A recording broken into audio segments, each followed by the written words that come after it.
splendida giornata invernale dove in realtà ci sono meno 3 gradi, non ci diamo per vinti, ma vi facciamo vedere un'altra bellissima città. Siamo ad Albenga, in provincia di Savona.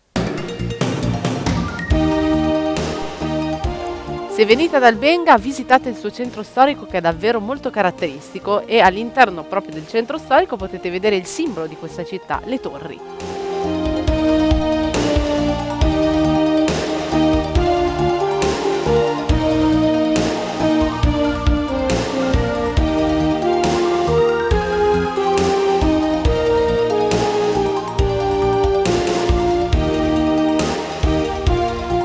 Alle mie spalle potete vedere le torri di cui vi parlavo prima, che sono il simbolo della città di Albenga, e soprattutto vi segnaliamo la torre del comune e la torre della cattedrale, che simboleggiano proprio il contrasto tra il potere della Chiesa e il potere del comune.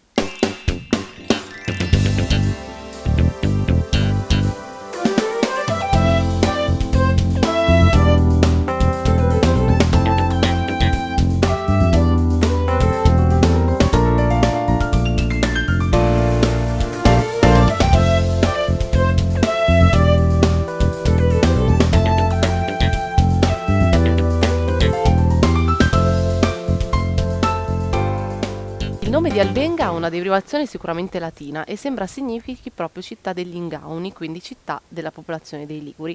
Nel centro storico, che è uno tra i più ben conservati di tutta la Riviera di Ponente, ci sono alcuni monumenti da visitare, tra cui sicuramente la cattedrale e anche il battistero paleocristiano del V secolo, che è quello che vedete proprio alle mie spalle.